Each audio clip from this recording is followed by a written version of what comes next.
종교 개혁 이후에 청교도 시대가 100년 동안 활발하게 지속되다가 역사에서 거의 자취를 감춰 버렸습니다. 그렇게 되자 종교 개혁자들의 가르침이 이 땅에서 사라지게 되고 복음은 있으니 율법은 필요 없다. 이런 율법 폐기론들이 번지기 시작했습니다. 율법 폐기론이 번지게 되자 유럽 교회들은 자유주의 물결에 휩싸이기 시작했습니다.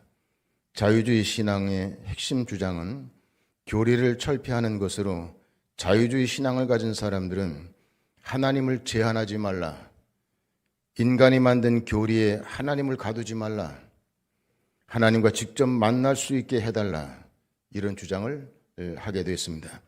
하나님을 믿되 교리 제한 없이 자유롭게 믿게 해달라, 이런 겁니다. 그렇게 해서 수백 년 동안 유럽 교회에서 교리가 사라져버리게 되고 자유주의가 유럽 교회를 휘감아 버림으로 교회가 결정적으로 취약해지는 위태로운 상태로 전락하게 되었습니다. 그것이 자유롭고 좋을 것처럼 보이지만 교회가 망하는 것입니다. 교회가 무너지는 겁니다. 그렇게 해서 수백 년 동안 유럽에서 교리가 사라져버리게 되고 자유주의가 유럽 교회를 휘감아 버림으로 취약해지는 위태로운 상태로 전락을 하게 됩니다. 우리가 율법은 신령한 줄 알거니와 나는 육신에 속하여 죄 아래 팔렸도다. 로마서 7장 14절 말씀입니다. 이 말씀에서 바울은 분명히 율법을 가리켜 신령한 것이라고 표현을 했습니다. 이로 보건대 율법은 거룩하고 계명도 거룩하고 의로우며 선하도다. 로마서 7장 12절 말씀입니다. 율법은 거룩하고 계명도 거룩하고 의로우며 선하다, 이렇게 말씀을 하고 있습니다. 로마서 7장 25절에 우리 주 예수 그리스도로 말미암아 하나님께 감사하리로다. 그런즉 내 자신이 마음으로는 하나님의 법을 육신으로는 죄의 법을 섬기노라. 로마서 7장 25절 말씀인데 여기에서 바울이 말하고 있는 하나님의 법은 율법을 말합니다. 그러니까 바울은 계속해서 하나님의 법, 즉 율법을 즐거워하고 섬긴다라고 하는 말을 하고 있습니다. 율법 없어도 된다, 구원받았으면 다 됐다, 그게 아니라 율법을 필요로 한다고 바울은 말하고 있습니다. 그런데 종교개혁이 끝나고 난 후에 200년부터 교리가 사라지게 되자 이런 말씀들을 해석해내기가 어렵게 됐습니다. 그래서 바울이 말하고 있는 하나님의 법, 그 율법인데 그걸 즐거워하고 섬긴다고 하는데 어느 곳을 보면 율법은 폐하해졌다, 이런 말씀도 나옵니다. 율법으로는 구원을 얻을 수 없다고 말하고 율법으로는 우리가 죽은 자라고 말합니다. 또 다른 부분을 보면 율법은 하나님의 법이라고, 율법은 신령한 것이라고 말합니다. 이럴 때 두 가지 율법이라고 하는 말을 잘 구별하고 바르게 해석을 해야 되는데 교리가 사라지자 바르게 해석하기를 포기하고 오직 믿음으로 말미암아 구원받, 이신칭이 오직 믿음으로 말미암아 구원받는다, 이런 한계의 논리로 믿음의 체계를 세웠습니다. 사람들은 바른 삶을 살라고 한다거나 순종하라고 하는 말을 할 때 그런 말들을 듣기 싫어합니다. 여러분, 사람은요, 뭘 이렇게 바르게 하라고 얘기하면 굉장히 듣기 싫어합니다. 순간 분노가 확 일어납니다.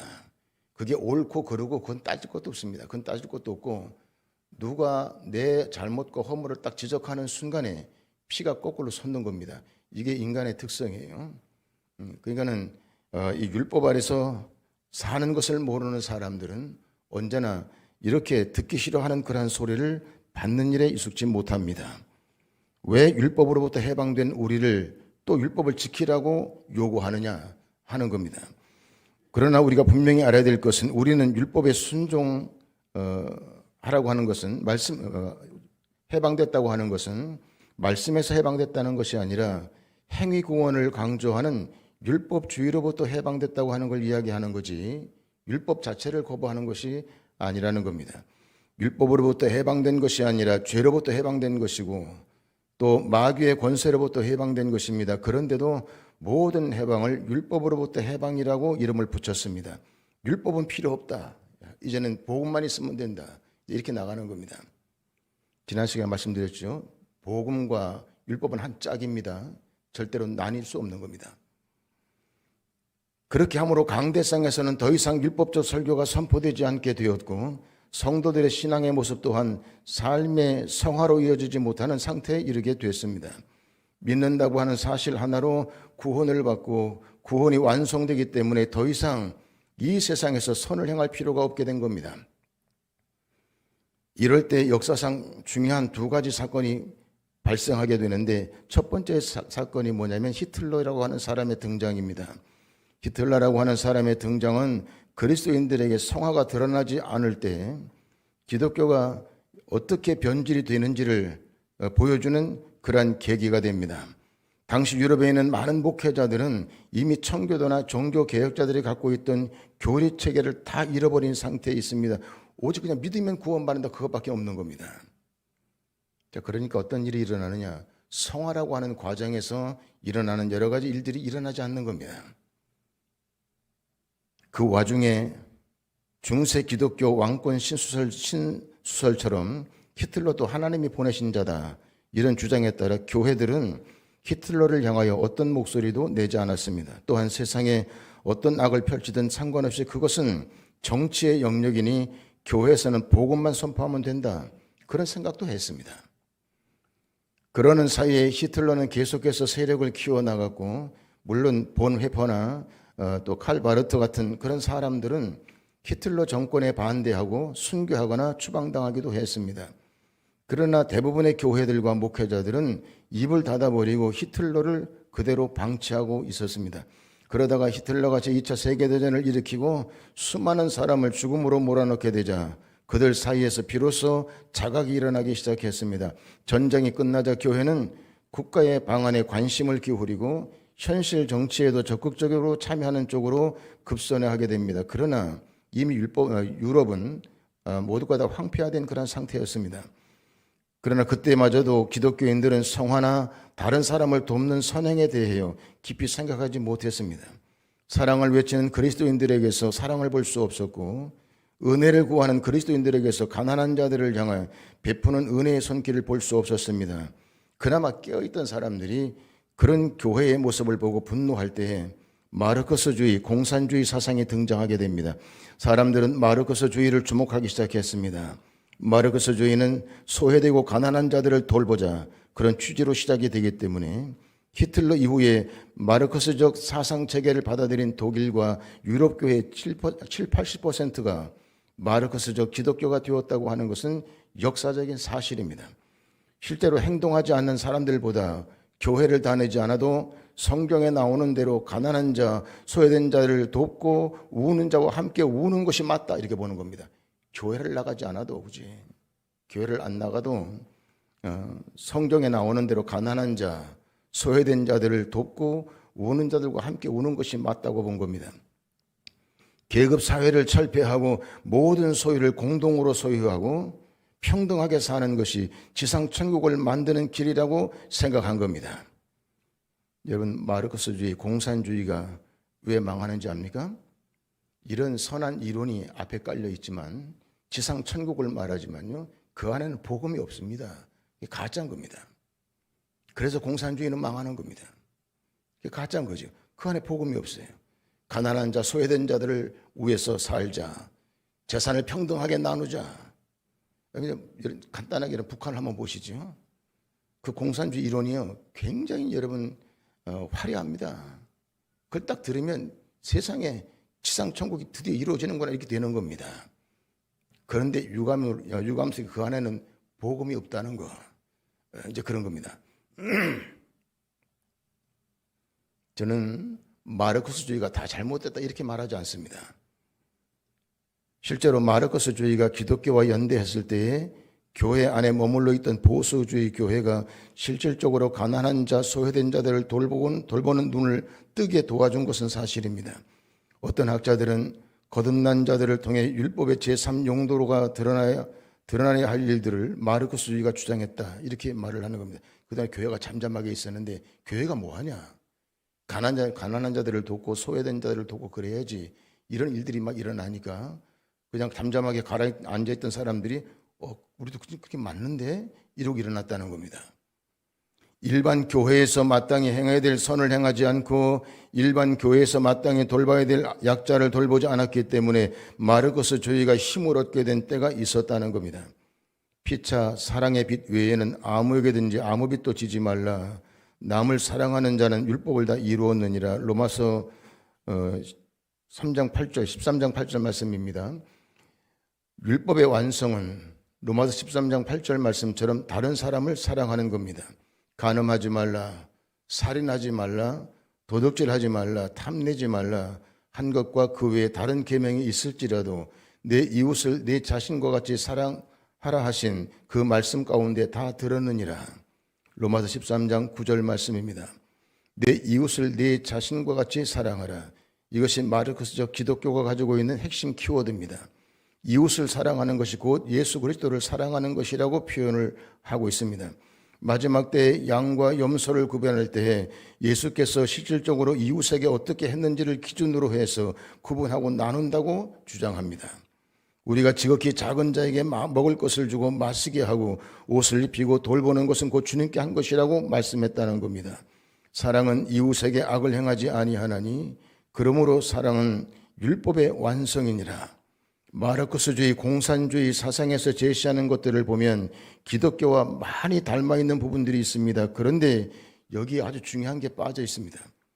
로마서 13장에 나오는 내 이웃을 내 자신과 같이 사랑하라. 사랑은 율법의 완성이니라. 이렇게 말씀하는 수준에 도달할 때까지 로마서 1장부터 12장까지의 내용이 빠졌다는 겁니다. 여러분, 이 사랑은 그냥 우리가 보통 말하는 사랑을 말하는 게 아닙니다. 로마서 13장에 나오는 이 사랑은 로마서 1장부터 12장까지 말씀이 받쳐주고 난 다음에 사랑인 겁니다. 그 안에 그 내용이 빠져버리면 이거는 허황된 겁니다. 이거는 그냥 말로만 공산주의 일어나고 똑같은 겁니다. 우리가 내 이웃을 사랑하고 사랑의 율법의 완성이라고 하는 말을 하기까지 수많은 은혜의 자리를 거치고 구원의 도와 거듭나는 체험을 했느냐가 중요한 것인데 그런 것들을 다 뛰어넘고 이웃 사랑과 율법 완성을 주장한 겁니다.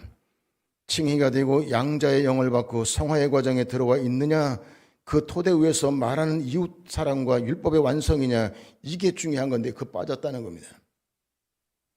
로마서 13장에 나오는 사랑을 실천하라고 하는 말씀은 로마서 1장에서부터 로마서 12장에 나오는 말씀의 토대 위에 놓여 있느냐, 이것이 중요합니다. 그 토대 위에 놓여 있지 않은 사랑은 울리는 꽹과리나 같은 겁니다. 울리는 꽹과리 아무것도 아니라는 거죠. 네 몸을 불사는데 내줘도 그 아무것도 아니라는 거죠. 뭐가 없으면? 사랑이 없으면. 성경에서 말씀하고 있는 이웃 사랑을 실천하는 일이나 선을 행하는 일들은 복음의 기초 위에서만 가능한 겁니다. 인간의 자기 의로 되지 않습니다. 그걸 보여주는 겁니다. 거듭난 자들이 이웃을 사랑하고 거듭난 자들이 사랑을 베푸는 것이 곧 성화요, 그것이 없다면 그것은 사랑이 아니라 외식이요 악이라고 하는 것이 성경의 말씀입니다.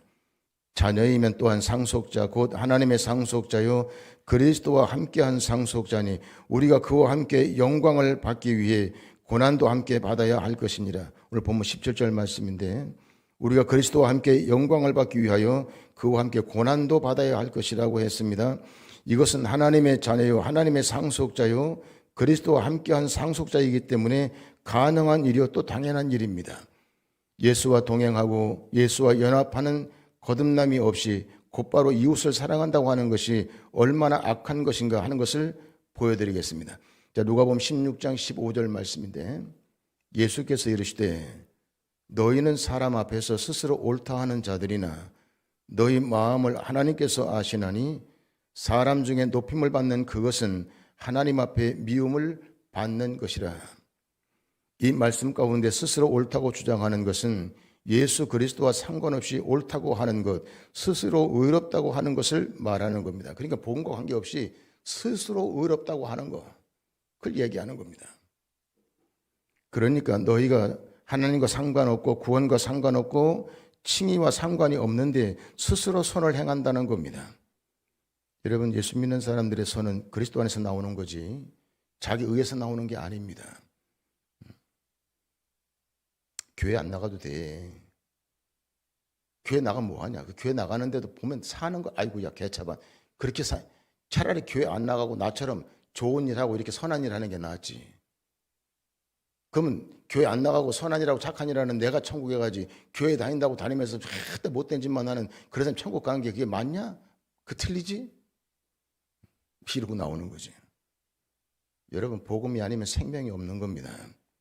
사람들은 입 바른 소리로 입에 발린 소리로 사랑 뭐 이렇게 얘기를 하는데요.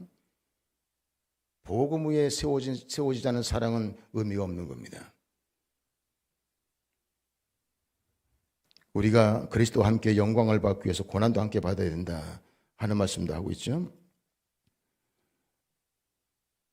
누가복음 16장 17절에 보면요. 그러나 율법의 한 획이 떨어짐보다 천지가 없어짐이 쉬우리라.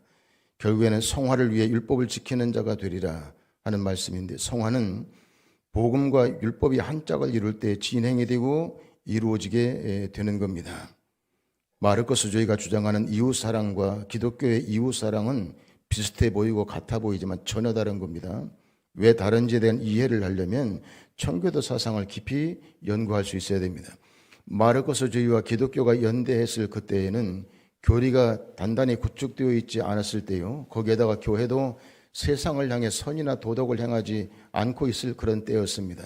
이런 상태에서 2차 세계대전 이후에 쓰러져 있는 수많은 사람들과 고아들을 도우려고 한 것입니다. 그런데 그러려고 잘못이라고 말할 수는 없죠. 어려운 사람 돕는다는데. 그러나 그 결과 교회 내에서 기생해온 변질된 마르크스 기독교가 득세하게 되었다는 겁니다. 마르크스적 기독교가 강조하는 것은 이웃사랑이고 섬김입니다. 심지어 그들은 세상 사람들을 주님의 이름으로 순수하게 사랑하고 순수하게 긍휼히 여기고 섬기기 때문에 사랑과 섬김을 수단으로 복음을 전한다거나 교회 나오라고 하지 않아도 되고 교회 나가는 거 중요하게 생각하지 않죠. 오히려 복음을 가로막습니다. 묵묵히 봉사하고 열심히 섬겨주는 사랑의 실천이고 예수께서 보여준 실천이라고 했습니다. 근데 우리가 알아야 될 중요한 사실 하나는 기독교의 핵심의 모든 것을 복음 곧 말로 전하는 것이라는 겁니다. 여러분 예수 믿는 건 그 핵심은 뭐냐면 말로 전하는 건데요. 그게 복음, 복된 소리를 전하는 겁니다. 실제로 기독교의 핵심은 절대 행동으로 보이기 어려운 것들이 서로 되어 있습니다. 삼위일체 교리, 예수 그리스도의 인성과 신성, 구원의 서정, 구원의 도와 같은 것들은 우리가 어떻게 우리 행위로 보일 수 있겠습니까? 이 모든 것은 결국 말로 이야기할 수밖에 없는 겁니다. 주님께서도 십자가 우편에 달린 강도에게 복음을 전함으로 말씀을 전함으로 사역을 하셨습니다. 이런 분이 우리 예수님이신데 마르코스적 기독교는 그걸 말하지 않습니다. 오직 선한 행위만 하라고 요구하는데 그러나 그것은 실제로 기독교의 핵심이 아닙니다. 복음을 어떤 다른 사람 삶의 모습을 통해서 행위로 전할 수 있는 것이 아니라 복음은 말로 입을 열어 말로 선포하고 입으로 설득하고 입으로 경고하도록 그렇게 되어 있습니다. 말에는 권세가 있는데요. 여러분 우주 만물을 창조했던 하나님이 말씀으로 하셨지 물리적인 방법으로 하지 않았습니다. 복음이라고 하는 것은 언어로 전달하는 겁니다. 말로 전달하는 겁니다. 이게 전도하는 게 굉장히 중요하고 복음을 전하고 나누는 건 대단히 중요한 겁니다. 그래서 복음이 결국 일함으로 하나님의 나라와 하나님의 역사를 만드는 거지 인간의 선한 행위가 그걸 만들 수 있는 건 아닙니다. 마르코스적 기독교에서 가장 좋아하는 것은 빈곤한 자와 함께하는 삶입니다. 여러분 공산주의자들이 하는 말을 들어보면요. 세상의 천사도 그런 천사가 없습니다. 하여튼 들어보면 참 기가 막혀요. 그리고 뭐 노동자를 위해서 일하는 것도 마찬가지죠. 노동자를 위해서 하는 것도 역시 마찬가지입니다. 아주 노동자로서 자기 그냥 뼛속까지 다 긁어내주는 것처럼 말하지만 사실은 그렇지 않죠. 그렇지 않습니다. 그게 되질 않아요. 그렇게. 여러분 어떻게 지상 천국이 이루어질 수 있습니까? 공산주의는 가능합니다. 그게. 그러나 여러분 복음주의 예수 그리스도께 선포하시는 복음은 그런 천국을 지상 천국을 말하지 않습니다.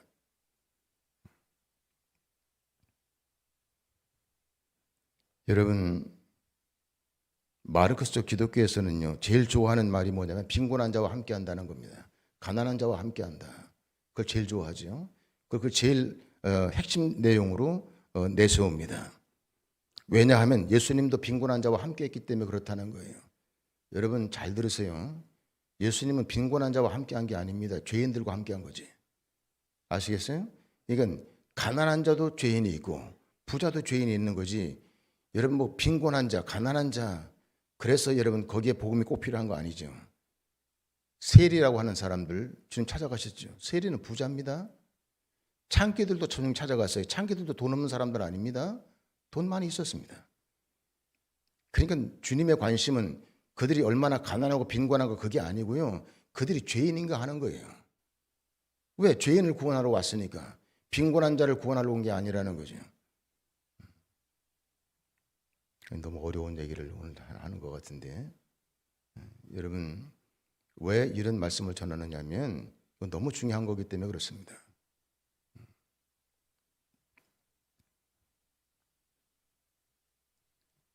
마르크스적 기독교에서 주장하는 건 이렇게 빈곤, 구제 이제 이런 것들을 이제 주장을 이제 하게 되는데 역시 그들도 주님께서 보실 땐 다 죄인이라고 하는 것이 핵심이지 경제적으로 가난해서 그들을 찾아간 것이 아니다는 걸 우리가 알아야 된다. 가장 큰 문제는 그들에게 회개를 촉구하지 않는다는 겁니다. 마르크스주의 기독교는 가난한 자들에게 회개를 촉구하지 않습니다. 복음을 말하지 않습니다.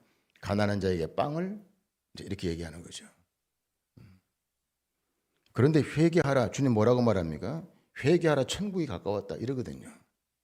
뭐 빵 가져서 빵 나눠주는 게 아니라 회개하라, 천국이 가까웠다. 가난한 자나 부자에게나 예외가 없는 말씀이죠. 그들이 얼마나 큰 죄인인가를 깨닫게 하려면 섬김이 아니라 말로써 그들의 죄부터 지적을 해야 되는 겁니다. 그래서 율법이 있어야 되는 겁니다.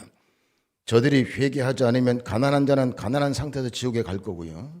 부자는 부자 상태에서 지옥에 갈 겁니다. 간단합니다.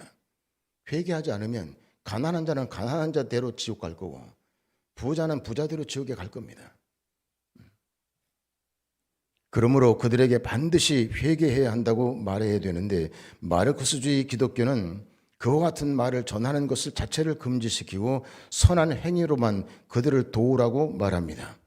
그러다 보니까 시작은 너무나도 그럴듯하고 좋았지만 끝은 기독교가 아닌 것으로 끝나버리게 되는 겁니다. 하지만 여전히 마르크스주의 기독교에 물든 수많은 목회자들도 이웃을 사랑하고 가난한 자를 도우라 설교하면서 정작 구체적인 구원의 도를 설교하지 않습니다. 이게 이제 큰 병폐입니다. 그러니까 이웃을 사랑하고 가난한 사람을 도우라 이런 메시지는요. 교회가 아니라도 학교에서도 얼마든지 이건 들을 수 있는 겁니다. 교회가 안 해도 다 어디 가도 그런 얘기는 다 들을 수 있죠. TV 광자에서도 들을 수 있고 사회운동하는 사람들도 맨날 입만 벌리면 하는 얘기가 그 얘기입니다. 교회에서 깊이 없이 단편적으로 전하는 이웃사랑의 메시지가 세상과 너무나도 차이가 없기 때문에 교회가 점점 힘을 잃게 된다고 저는 생각을 합니다.